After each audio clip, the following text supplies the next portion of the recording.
નમસ્કાર, ગ્રાઉન્ડ રિપોર્ટમાં આપનું સ્વાગત છે। હું છું આપની સાથે સંધ્યા। ગ્રાઉન્ડ રિપોર્ટમાં આજે વાત કરીશું લાલ લીલી ઈયળે ખેતરમાં કરેલા આક્રમણની અને સાથે જ વાત કરીશું ખેડૂતો માથે આવતી આ વર્ષની પહેલી અને ખતરનાક આફતની। પરંતુ તે પહેલા વાત કરીએ અંધશ્રદ્ધાના સપનાની।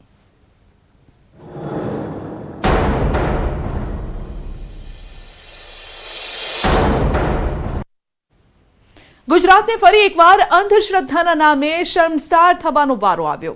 ગુજરાતના અમુક ગ્રામીણ વિસ્તારોમાં ખરેખર લોકોને જાગૃત કરવાની જરૂર છે। ઘટના છે રાજકોટની કે જ્યાં એક મહિલાને સપનું આવ્યું અને તેણે અંધશ્રદ્ધાના નામે બોકડાની બલિ ચઢાવી। જુઓ આ અહેવાલમાં ન્યૂઝ 18ના કેમેરા સામે મહિલાએ કરેલા ચોંકાવનારા અને ખળભળાટ મચાવી દે તેવા દાવાને।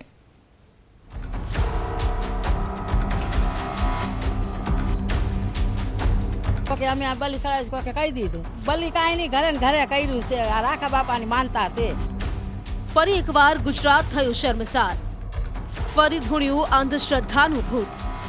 અંધશ્રદ્ધાનો ભયંકર કિસ્સાએ ખળભળાટ મચાવ્યો। સપને આવ્યા કે મારી માનતા તું દઈ જા। હચમચાવી નાખે તેવી ઘટના રાજકોટમાં ઘટી। ફરી અંધશ્રદ્ધાને નામે નિર્દોષ પશુનો ભોગ લેવાયો। એટલે મેં જ માનતા માની હતી અને હું જ માનતા કરું છું। પગ મટાડવા બોકડાની ચડાવાઈ બલી। બસ એને ઝીણી કટક્યું કરી અને દેતો હરગાવી અને પછી એમાં ધૂપ દેવાનું। ગુજરાતના અમુક લોકો ખરેખર તમામ મર્યાદાઓ ઓળંગી દીધી છે। અમુક લોકો સાવ નિર્દય થઈ ગયા હોય તેવું લાગી રહ્યું છે। વલસાડમાં પશુ પક્ષીની બલિની ઘટના બાદ રાજકોટથી અંધશ્રદ્ધાના નામે બલિની ઘટનાઓ સૌ કોઈને ચોંકાવી દીધા છે। રાજકોટના ઘટના સામે આવતા ચોતરફ ચકચાર મચી ગઈ છે। હાલ જે આપ દ્રશ્યો જોઈ રહ્યા છો તે રાજકોટના પડધરી તાલુકાના છે, જ્યાં પશુની બલિ ચડાવાઈ હોવાની હીન ઘટના સામે આવી। ઘટનાની જાણ થતાં જ ન્યૂઝ 18 ગુજરાતીની ટીમ રાજકોટના પડધરી તાલુકામાં પહોંચી અને જે ઘરે અંધશ્રદ્ધાનું ભૂત ધૂણાવવામાં આવ્યું ત્યાં તપાસ કરી તો ચોંકાવનારા દ્રશ્યો સામે આવ્યા। ભુજથી આવેલા પરિવારે પશુ બલિ ચડાવી। વિજ્ઞાન જાથાએ પરિવાર અને ભુવાને ઝડપ્યા। પડધરી ખાતે પશુ બલિની ઘટનાથી ખળભળાટ મચી ગયો। આપ આ દ્રશ્યોમાં જોઈ શકો છો કે અહીં જે બોકડાની બલિ ચડાવાઈ છે તેના અવશેષો જોવા મળી રહ્યા છે। જે ચાકુનો ઉપયોગ બલિમાં થયો છે તે પણ તમે તમારી ટીવી સ્ક્રીનમાં જોઈ શકો છો। આ બોકડાના અંધશ્રદ્ધાના નામે આ ભુજથી આવેલા પરિવારે કટકે કટકા કરી નાખ્યા, જેના હચમચાવી નાખે તેવા દ્રશ્યો પણ સામે આવ્યા છે। જોઈ શકાય છે કે પડધરી પોલીસ પણ અહીં હાજર છે। સાથોસાથ જે જગ્યાએ બલિ આપવામાં આવી છે તે સહિતનો તમામ જે હથિયારો છે, મોટું ચાકુ છે તે પણ જોઈ શકાય છે કે અહીં જોવા મળી રહ્યું છે। સાથોસાથ અહીં પુષ્કળ પ્રમાણમાં જે પશુ બલિ આપવામાં આવી છે ને તેના કારણે લોહીના જે ડાઘા છે તે પણ અહીં જોવા મળી રહ્યા છે। તો સાથોસાથ હું કેમેરામેનને વિનંતી કરીશ કે તે આ દ્રશ્યો પણ બતાવવાનો પ્રયત્ન કરે કે કઈ જગ્યાએ આ બોકડાને છે બકરો છે તે કાપવામાં આવ્યો છે। અમારી ટીમ જ્યારે અહીં પોલીસની ટીમ સાથે સતત ખુલાસા કરી રહી હતી તે જ સમયે આ પરિવારની એક મહિલા રડતી કેમેરા સામે નજરે પડી। તો બીજી તરફ જે પરિવારે પશુ બલિ ચડાવી છે તે પરિવારની એક મહિલાએ ન્યૂઝ 18ના કેમેરા સામે ચોંકાવનારો દાવો કર્યો। અને બીજું આ કાલે વટાણ તમે ભૂજ્યા હતા, આજ અહીંયા આવ્યા હતા, આજ કોકે અમે આ બલી સળાજ કોકે કહી દીધું કે આ એને બલી કાંઈ નહીં ઘરે ને ઘરે કર્યું છે આ રાખા બાપાની માનતા છે। અમારા માતાજીનું ને એવું કોઈનું છે નહીં અને મારો પગ ભાંગ્યો તો મેં માનતા માની હતી રાખા બાપાને। તો મને રાખા બાપાએ મને હાજી કરી દીધી અને મને સપને આવ્યા કે મારી માનતા તું દઈ જા। તો હું આજ માનતા દેવા આવી છું। તો સાહેબ હવે માનતા દીધી તો માણસ કોકે કહી દીધું તો સાહેબ અમારા ઘરે આવ્યા છે। તો ઘરે આવીને કહે છે ઓલું લાવો સાહેબ માંગીને લાવીશ માણસ કોક લઈને વ્યાઈ ગયા, અમે ક્યાંથી દઈ કયો। અમે અમારી મેળાએ અમને માતાજીએ જે પરસો પૂર્યો ને રાખા બાપાએ એટલે જ મેં આ માનતા કરી છે। એટલે મેં જ માનતા માની હતી એટલે હું જ માનતા કરું છું। સપનામાં આવ્યા રાખો બાપો કે અમે અહીંથી વ્યાઈ ગયા તો કે તમે વહી કેમ ગયા કે મારી માનતા કર્યા વગર તમારે અહીંયા કેમ જવાય કે બીજા મલકમાં કે તો કે મારી માનતા દઈ જા કે અને મને માનતા સડાવી જાય તને મેં હાજુ કરી દીધું મારી માનતા ન દેવી પડે। એટલે મેં આવી કરીને મારા ઘરવાળાને વાત કરી કે મને આવી રીતે સપનું આવ્યું તો એને અહીંયાથી ભુજથી બકરો લીધો નાનકડો। હવે બકરો લઈને આ રાખા બાપાને અમે સડાવવા આવ્યા છે અને રાખા બાપાને સડાવ્યો અને અટાણે આ સાહેબને કોકે કીધું હોય શું હોય ભગવાન જાણે। અરે ઓ અંધશ્રદ્ધાના ગુલામો, તમે તમારો પગ મટાડવા કોઈ નિર્દોષ પશુને મોતને ઘાટ ઉતારી દીધો. થોડી તો શરમ કરી લેવી હતી, થોડું તો એના વિશે વિચારી લેવું હતું. ખરેખર ગુજરાતના ગ્રામીણ વિસ્તારમાં જાગૃતતાની ખૂબ જરૂર છે. આ લોકો પશુ બલિ બાદ શું કરવાના તે અંગે પણ આ મહિલાએ ખુલાસો કર્યો. એને અહીંયા ધૂપ દેવાનો, બસ બીજું કાંઈ નહીં. એને દેતો કરીને અને એને ધૂપ દેવાનો, અમારે બીજું કાંઈ ન કરવાનું. બસ એને ઝીણી કટક્યું કરી અને દેતો હરગાવી અને પછી એમાં ધૂપ દેવાનું. નારિયેલ અને બકરાની કણિયું એ બધું એને ધૂપ દેવાનો, બીજું કાંઈ ન કરી. એને તાવો ને ચાપડી પણ બની રહી છે, શું કહેશો? અને એ ચાપડી બની રહી હતી તો અમે રોટલી ખાવા હાટું બનાવતા હતા. હું સોલંકીનો છું કે મારા સોલંકીમાં બોકડા ચડે છે અને અમે માને છે કે આમ એનો સહયોગી છે, હું ખાઉં છું. ખરેખર આ તો ઘોર કળિયુગ છે. લોકો કોઈ પણ કાયદાના ડર વગર એટલી હદો વટાવી રહ્યા છે, આ ઘટના પરથી જ સમજી શકાય છે. લોકોમાં શ્રદ્ધા અને ભક્તિને લઈને કેટલી અજ્ઞાનતા છે તેનો આ જીવતો જાગતો અને સળગતું ઉદાહરણ છે. આ ઘટનાની ગુજરાતભરમાં ઘોર નિંદા થઈ રહી છે. લોકો આ ઘટનાને ધિક્કારી રહ્યા છે. અમારી ટીમ એ જગ્યાએ પણ પહોંચી જ્યાં બોકડાનું લોહી ચડાવાયો હોવાની વાત ચર્ચાઈ છે. બસ તો જોઈ શકાય છે આ દ્રશ્યો છે, અમે તમને આપને બતાવવાનો પ્રયત્ન કરી રહ્યા છીએ કે અંધશ્રદ્ધાની અંદર કઈ રીતે લોકો જીવે છે, કઈ રીતે પોતાના જે સુરાપુરા છે તેની પાસે આ પ્રકારે બલિ છે તે ચડાવે છે. ને ત્યારબાદ અહીંયા પણ જોઈ શકાય છે કે સુરાપુરાની જે સ્થાનક આવેલું છે ને તેની બાજુમાં જ આ પ્રકારે બલિ છે તે ચડાવવામાં આવી છે. લોહીના ખાબોચિયા છે તે પણ અહીં જોવા મળ્યા છે. આ સમગ્ર ઘટના અંગે ખુલાસો વિજ્ઞાન જાથાના ચેરમેન જયંત પંડ્યાએ કર્યો હતો. તેઓએ પણ ચોંકાવી દે તેવી ઘટના અંગેની માહિતી મીડિયાને આપી હતી. ભાઈલાલભાઈ સોલંકી નામના જે ભુવા છે તે 30 વર્ષની અંદર બીજા પાસે માનતા કરાવતા હતા અને ખાસ કરીને પશુ બલિનો આગ્રહ કરતા હતા. અત્યાર સુધીમાં માહિતીના આધારે 700 થી વધુ પશુ બલિ આ ભુવાએ કરી છે. કોઈ પણ માનતા નામે પશુ બલિ કે પક્ષીની હત્યા કરવી તે કાનૂની અપરાધ છે અને કાનૂની ગુનો બને છે. અત્યારે વિજ્ઞાન જાતા ફરિયાદી બની અને ફરિયાદની કાર્યવાહી ચાલુ કરી છે. તો બીજી તરફ પડધરી પોલીસે સમગ્ર મામલે ઘટના સ્થળ પર પહોંચી અને તેને તપાસ હાથ ધરી હતી. પોલીસ સામે જ ચોંકાવનારા દ્રશ્યો આવતા સમગ્ર મામલે પોલીસે ગુનો નોંધીને 4 વ્યક્તિઓની અટકાયત કરી છે. અંકિત પોપટ, ન્યૂઝ 18 ગુજરાતી, રાજકોટ. વર્ષ 2024ની શરૂઆત થઈ ચૂકી છે. ખેડૂતોને આશા હતી કે આ નવું વર્ષ ખૂબ સારું જશે, કોઈ હેરાનગતિ નહીં થાય, કોઈ આફત નહીં આવે. પરંતુ ખેડૂતોની આ આશા મોંઘી પૂરી થાય તેવું નથી લાગી રહ્યું. મેઘો જે છે, આ આશા જે છે તે મેઘો પૂરી કરવા નથી માંગતો. જી હા, ફરી એકવાર ગુજરાતમાં વર્ષની શરૂઆતમાં જ 8 દિવસમાં મોટી આકાશી આફત આવવાના એંધાણ છે.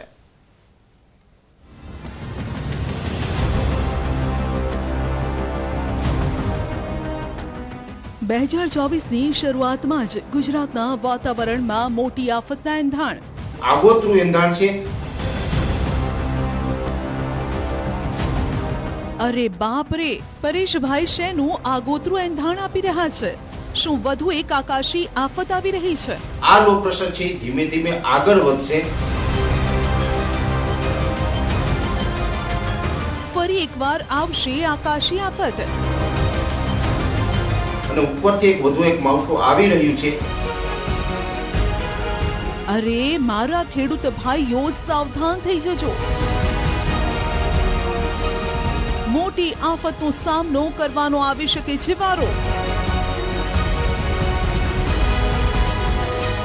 રવિ પાકની પથારી ફેરવી શકે છે બરબાદીનું માવઠું. એટલે શિયાળુ પાકની અંદર ખેડૂતોને હજુ એક વધારે નુકસાની જોવા મળે. ત્યારે કયા જિલ્લાઓ પર મંડરાઈ રહ્યો છે ખતરો? ગુજરાતના ખેડૂતો પર ફરી એકવાર પ્રચંડ અને બેફામ માવઠાનો ખતરો મંડરાઈ રહ્યો છે. હવામાન નિષ્ણાત પરેશ ગોસ્વામીએ જે રીતે આગાહી કરી છે તેના પરથી કહી શકાય કે ગુજરાતના ખેડૂતોએ ફરી એકવાર હેરાન પરેશાન થવાનો વારો આવશે. આ એવી આકાશી આફત હશે જેનો સામનો કરવો ખેડૂતોને ભારે પડી શકે છે. ખેડૂતોએ ખૂબ મુશ્કેલી વચ્ચે ઝઝૂમવું પડી શકે છે. પરંતુ અહીં વાત એ છે કે ભર શિયાળે શા માટે આકાશમાંથી આફત વરસી રહી છે? ખેડૂતોના મનમાં પણ સવાલો થઈ રહ્યા છે કે ચોમાસામાં ઓછી બરબાદી વરસાવી હતી કે હજુ પણ આ માવઠું ગુજરાતના ખેડૂતોનો પીછો છોડવા તૈયાર નથી. ત્યારે સાંભળો હવામાન નિષ્ણાત પરેશ ગોસ્વામીને કે ક્યારે માવઠું ખેડૂતો પર આક્રમણ કરી શકે. શિયાળામાં ફરી એકવાર આકાશમાંથી થઈ શકે છે આક્રમણ. ભર શિયાળે જોવા મળી શકે છે પ્રચંડ વરસાદી માહોલ. 8 જાન્યુઆરીથી લઈને 11 જાન્યુઆરી વચ્ચે ગુજરાત ઉપર એક શિયર ઝોન સર્જાશે. એક ટ્રફ રેખા છે એ ગુજરાત ઉપર જોવા મળે અને એના સંયોગને કારણે ગુજરાતના અમુક રાજ્યોની અંદર હળવુંથી મધ્યમ માવઠું થાય તેવી શક્યતાઓ છે. આ નિવેદન પરથી એક વાત તો નક્કી છે કે માવઠું જ્યાં જ્યાં આવશે ત્યાં મોટા પ્રમાણમાં ખાના ખરાબી સર્જી શકે છે. ખેડૂતોને મોટો આર્થિક ફટકો પણ આપી શકે છે. તેવામાં પરેશ ગોસ્વામીએ આ ખતરનાક આકાશી આફતને લઈને અનુમાન વ્યક્ત કર્યા છે. તેના પર નજર કરીએ. પરેશ ગોસ્વામીનું અનુમાન. ફરી માવઠાના એંધાણ. કયા જિલ્લામાં ખતરો? દક્ષિણ અરબ સાગરમાં સર્જાઈ રહ્યું છે લો પ્રેશર. ગુજરાત તરફ ગતિ કરી શકે છે લો પ્રેશર. ઉત્તર ભારતમાંથી પસાર થશે વેસ્ટર્ન ડિસ્ટર્બન્સ. હવે ગુજરાતનો જગતનો તાત એ જાણવા પણ આતુર હશે કે આ માવઠું કયા કયા જિલ્લામાં તબાહીનું તાંડવ કરી શકે છે. આવો આ જિલ્લાઓ અંગે હવામાન નિષ્ણાત પરેશ ગોસ્વામી પાસેથી જવાબ મેળવીએ અને સમજીએ કે ગુજરાતના કયા ભાગોમાં માવઠું બરબાદી લાવશે. અત્યારે જે અમારું અનુમાન છે અલગ અલગ સેટેલાઇટના માધ્યમથી અલગ અલગ મોડેલોના માધ્યમથી અમે જે આજે પ્રિડિક્શન કર્યું છે એ મુજબ જોવા જઈએ તો જે દક્ષિણ ગુજરાતના તમામ જિલ્લાઓ છે જેમાં સુરત, વલસાડ, વાપી, બારડોલી, બીલીમોરા, નવસારી છે, ડાંગ, આહવા જેવા વિસ્તાર હોય, દાદરા નગર છે, દમણ છે, આ તમામ વિસ્તારોની અંદર પણ 8 જાન્યુઆરીથી લઈને 11 જાન્યુઆરી વચ્ચે માવઠાના ઝાપટા પડી શકે છે. અરે બાપરે, આ તો ફરી એકવાર દક્ષિણ ગુજરાતના તમામ જિલ્લાઓ પર આકાશી આફતનો ખતરો મંડરાઈ રહ્યો છે. એટલે કે આ વિસ્તારના રવિ પાક સાથે જોડાયેલા ખેડૂતોએ ખૂબ સાવચેતી રાખવી પડશે. અત્યારથી જ આગોતરું આયોજન કરવું પડશે, નહીં તો બરબાદીનું માવઠું આ છે. ફાયદાની વાત સમજતું નથી. આ માવઠાને માત્ર તબાહી, ખાના ખરાબી અને આર્થિક લાફો મારતા જ આવડે છે. પરંતુ અહીંયા તમને સવાલ હશે કે અહીં પરેશ ગોસ્વામીએ તો ખાલી દક્ષિણ ગુજરાતની વાત કરી છે, તો શું અન્ય ઝોન એટલે કે મધ્ય ગુજરાત, ઉત્તર ગુજરાત કે સૌરાષ્ટ્રમાં લો પ્રેશર અને માવઠાની અસર નહીં થાય? આ સવાલના જવાબમાં પરેશ ગોસ્વામીએ કહ્યું કે માત્ર દક્ષિણ ગુજરાતના રાજ્યો જ નથી માવઠાની રડારમાં, અન્ય ઝોનમાં પણ માવઠું ત્રાટકી શકે છે. તો આવો તે જિલ્લાઓ કયા છે તેના પર નજર કરીએ. ભરૂચ, અંકલેશ્વર અને રાજપીપળા જેવા વિસ્તાર છે એમાં પણ હળવા સામાન્ય ઝાપટાઓ પડી શકશે. જે મધ્યપ્રદેશ બોર્ડર લાગુ વિસ્તાર છે જેમાં છોટાઉદેપુર હોય, દાહોદ, ગોધરા હોય, લુણાવાડા આસપાસના વિસ્તારો છે, આ જે તમામ વિસ્તારો છે એ મધ્યપ્રદેશ બોર્ડર લાગુ વિસ્તારમાં પણ હળવાથી સામાન્ય માવઠાના ઝાપટા પડે તેવી શક્યતાઓ છે. જો કે અહીં હવામાન નિષ્ણાત પરેશ ગોસ્વામીએ રાહતની વાત એ કરી છે કે ગુજરાતના 3 ભાગોમાં માવઠાની ઓછી અસર થશે, જેમાં સૌરાષ્ટ્રના જિલ્લાઓ આવી જાય છે. કચ્છમાં પણ માવઠાની સૌથી ઓછી અસર જોવા મળી શકે. ઉત્તર ગુજરાતના ખેડૂતોએ પણ ભર શિયાળે આવતા કમોસમી માવઠાને લઈને ચિંતા કરવાની જરૂર નથી. પરંતુ સૌરાષ્ટ્ર, કચ્છ અને ઉત્તર ગુજરાતના ખેડૂતોએ સહેજ પણ માવઠાને સીધા સમજવાની ભૂલ ન કરતા. આ કમોસમી માવઠું ખૂબ ચાલાક હોય છે. ગમે ત્યારે ગમે તે જિલ્લામાં આકાશમાંથી બરબાદી વરસાવી શકે. એટલે આ 3 વિસ્તારના ખેડૂતોએ પણ માવઠાનો સામનો કરવા તૈયાર રહેવું પડશે. સિસ્ટમ વધારે સક્રિય થઈ તો ગુજરાત માટે વધુ માઠા સમાચાર આવી શકે છે. અને આ જે સિસ્ટમ છે તે છે મધ્યપ્રદેશથી આવી રહેલી સિસ્ટમ. આપ જોઈ શકો છો અહીંયા એકદમ ભારે સિસ્ટમ જોવા મળી રહી છે અને જોરદાર વરસાદની આગાહી મધ્યપ્રદેશના આ વિસ્તારોમાં પણ છે. રામપુરા છે, ભાવની મંડી છે અને ઝાલાવાડ છે, આ વિસ્તારો છે. તો તેની અસર, તેના પવનો જે છે, ભેજવાળા પવનો જો ગુજરાત સુધી આવ્યા તો પછી વધુ વરસાદ અહીંયા થઈ શકે છે અને આ વરસાદ રવિ પાક પર ખતરા સમાન રહેવાનો છે. એટલે કે આ મોટી એક આગાહી છે, ગુજરાતના ખેડૂતોએ સાચવવું પડશે. હવે પરેશ ગોસ્વામીનું ચોંકાવનારું અનુમાન પણ જોઈ લો. હાલની સ્થિતિ પ્રમાણે સિસ્ટમમાં ફેરફાર ન થાય તો માવઠું સંભવ છે. સૌરાષ્ટ્ર, કચ્છ, ઉત્તર ગુજરાતને હાલ કોઈ ખતરો નથી. સિસ્ટમમાં ફેરફાર થાય તો સૌરાષ્ટ્ર, ઉત્તર ગુજરાતને પણ ખતરો છે. જો કે આની સાથે હવામાન નિષ્ણાતે વિવિધ શિયાળુ પાક પર પણ મોટા ખતરાના એંધાણ વ્યક્ત કર્યા છે. કયા કયા શિયાળુ પાક પર ખતરો છે તેના પર નજર કરીએ. શિયાળુ પાકમાં નુકસાનીની આશંકા. ઘઉં, બાજરી, જુવાર, ચણા, જીરું, ધાણા, વરિયાળી, અજમો આ તમામ પાકો પર માવઠાના રૂપમાં મોટો ખતરો મંડરાઈ રહ્યો છે. જોકે અત્યારના જે અમારા પ્રિડિક્શન છે એ મુજબ જોવા જઈએ તો સૌરાષ્ટ્ર, કચ્છ અને ઉત્તર ગુજરાતને હાલ કોઈ ખતરો નથી દેખાતો. પણ જો આ સિસ્ટમની દિશામાં કોઈ ફેરફાર થાય તો સૌરાષ્ટ્ર, કચ્છ કે ઉત્તર ગુજરાત છે એમાં પણ ખતરો ઊભો થઈ શકે છે. જોકે અત્યારથી આપણે બહુ ચિંતા કરવાની જરૂર નથી. ખાસ કરીને પવનની જે સ્પીડ છે એ પવનની સ્પીડ નોર્મલ રહેવાની છે. પવનની સ્પીડ અત્યારે 9 થી લઈને 12 કિલોમીટર પ્રતિ કલાકની ઝડપે ચાલી રહી છે. માવઠું છે આવવાનું છે. શિયાળુ પાકની અંદર અનેક પ્રકારના નુકસાન છે અત્યારે આપણે દેખાઈ રહ્યા છે અને ઉપરથી વધુ એક માવઠું આવી રહ્યું છે. એટલે શિયાળુ પાકની અંદર ખેડૂતોને હજુ એક વધારે નુકસાની જોવા મળે તેવી પણ ભીતિ સેવાઈ રહી છે. આ તરફ ગુજરાતમાં માવઠાની આગાહી સાથે સાથે સિઝનમાં પહેલી વખત તાપણા થાય તેવી ટાઢ ગુજરાતમાં તમામ જિલ્લાઓમાં અનુભવાઈ રહી છે. રાજ્યમાં છેલ્લા 2 દિવસથી ઠંડીનો ચમકારો જોવા મળી રહ્યો છે. ત્યારે વહેલી સવારે ઝાકળ અને ભયંકર ઠંડીનો લોકો અનુભવ કરી રહ્યા છે. શહેરમાં ઠંડીના કારણે ધુમ્મસભર્યો માહોલ છે. હાલ રાજ્યમાં પવનની ગતિ ઉત્તરથી પૂર્વીય તરફ ચાલી રહી છે. તેમજ વાદળો હટતા ઠંડીનું પ્રમાણ પણ વધ્યું છે. અમદાવાદીઓએ થોડા દિવસ ઠંડીનો ચમકારો સહન કરવો પડી શકે છે. હાલ જે ગાઢ ધુમ્મસભર્યા વાતાવરણના દ્રશ્યો જોઈ રહ્યા છો તે નર્મદા જિલ્લાથી સામે આવ્યા. રાજપીપળા સહિત સમગ્ર નર્મદા જિલ્લામાં ગાઢ ધુમ્મસની ચાદર છવાઈ. ધુમ્મસથી ભરપૂર વાતાવરણના દ્રશ્યો પરથી જ કહી શકાય કે આ વિસ્તારમાં કોઈ વ્યક્તિ વાહન ચલાવી શકે તેવી સ્થિતિ જ નથી. ઝીરો વિઝિબિલિટીના દ્રશ્યોથી વાહન ચાલકોને વાહન ચલાવવામાં તકલીફનો સામનો કરવો પડી શકે તેમ છે. સાથે જ કરજણ નદીમાં 5 ફૂટ ઊંચી ધુમ્મસની લહેરો ઉઠી તેવા દ્રશ્યો પણ સામે આવ્યા. આ તરફ સુરત જિલ્લામાં ગાઢ ધુમ્મસ છવાયું હોય તેવા દ્રશ્યો છે.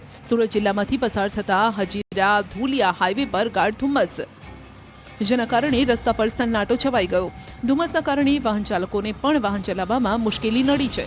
વિઝિબિલિટી ઓછી હોવાથી વાહન ચાલકો પોતાની લાઇટ ચાલુ રાખી વાહન ચલાવવા મજબૂર છે.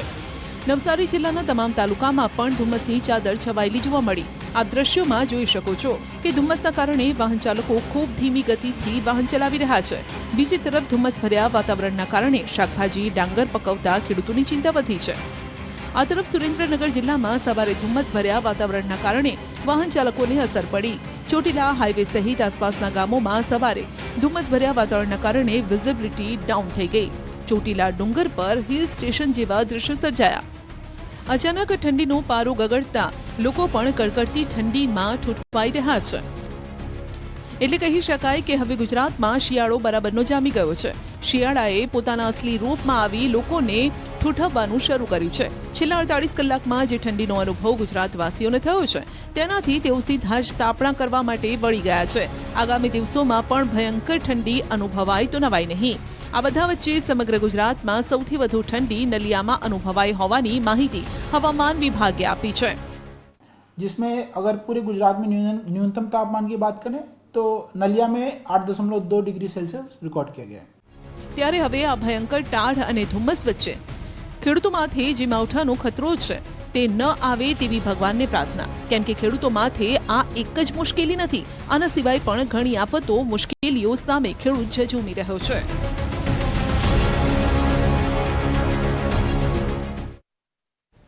એક તરફ ખતરનાક માવઠાની આગાહી છે અને બીજી તરફ ખેડૂતો ખેતરના કામોમાં જ પોતાના પાકના રક્ષણ માટે ઝઝૂમી રહ્યા છે. ક્યાંક ઈયળોનો ઉપદ્રવ છે, ક્યાંક ભાવની ભાંજગડ છે. આખરે ખેડૂતો જાય તો જાય ક્યાં તેવું ખાટ સર્જાયું છે.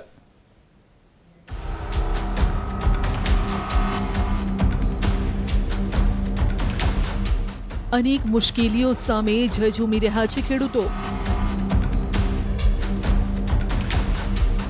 ક્યાં સુધી કૃત્રિમ અને કુદરતી આફતોનો સામનો કરશે જગતનો તાત?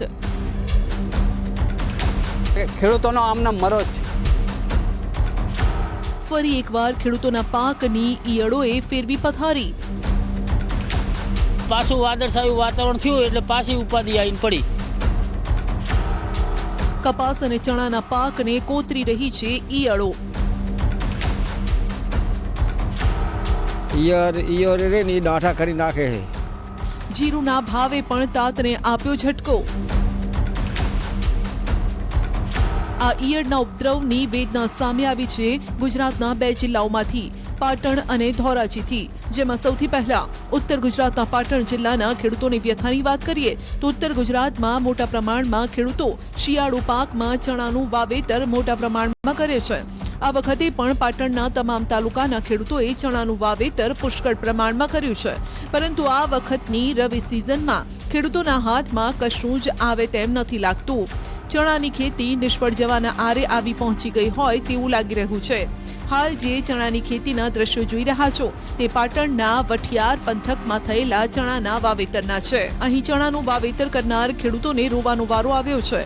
કમોસમી વરસાદ બાદ સતત વાદળછાયા વાતાવરણના કારણે ચણાના પાકમાં ઈયળોનો ઉપદ્રવ વધી જતા ખેડૂતો મુશ્કેલીમાં મુકાયા. વઢિયાર પંથક એટલે ચણા ઉત્પાદનનું હબ ગણાતો વિસ્તાર દ્રશ્યો બતાવીશ. આ વખતે પણ વઢિયાર પંથકમાં લગભગ 45,000 હેક્ટર વિસ્તારમાં ક્યાંક ચણાનું વાવેતર કરવામાં આવ્યું છે, પરંતુ જે રીતે કમોસમી વરસાદ બાદ જે વાદળછાયું જે વાતાવરણ રહ્યું છે તેના કારણે ક્યાંક જે ચણાનું વાવેતર કર્યું છે તેમાં ઈયળોનો ઉપદ્રવ ખેડૂતોને જોવા મળે છે. જેને લઈને ખેડૂતો હવે ક્યાંક મોંઘા ભાવના બિયારણ બાદ હવે મોંઘા ભાવની દવા લાવીને ચણાના વાવેતર પર ક્યાંક છંટકાવ કરી રહ્યા છે. વઢિયાર પંથકના ખેડૂતોએ રવિ સિઝનમાં ઘણી આશાઓ સાથે 45,000 હેક્ટરથી વધુ વિસ્તારમાં મોંઘા ખાતર નાખી ચણાનું વાવેતર કર્યું, પણ પાકમાં ઈયળનો ઉપદ્રવ થતા છોડને મૂળમાંથી જ નષ્ટ કરી દીધો, જેને લઈને ખેડૂતોની ચિંતા વધી છે. ખેડૂતો પોતાની મહેનત અને મહામૂલા પાકને બચાવવા સતત ઝઝૂમી રહ્યા છે. જગતનો તાત સતત ચણાના પાકને ડોઝ પર ડોઝ આપી રહ્યો છે. આ મોટા ભાગે આ વઢિયાર પંથક એટલે મોટા ભાગે ચણાનું વાવેતર થાય છે, બરાબર. અને એક ફેર તો ઈયળો આવી ગઈ, એક ફેર તો દવા છાંટી દીધી અને બીજી ફેરે છાંટવાનું ચાલુ છે, બરાબર. અને વાતાવરણના વરસાદના કારણે ઈયળો ડાંઠા જ કરી નાખે છે. હજુ ત્રીજી ફેરે ડોઝ આપવો પડશે. અને ખરીદીએ ગણો ને ખાતર ને બિયારણને કેવા મોંઘા છે. ચણિયા તમે ખરીદવા જાઓ ત્યારે 1,370 રૂપિયા, 1,400 રૂપિયા, પછી ઓનલાઈનમાં જો ખાવા જાઓ ત્યારે 1,050 રૂપિયા, અને એમાં લાઈન થવાની, અરજીઓ કરવાની, એટલે ખેડૂતોનો આમના મરો જ છે.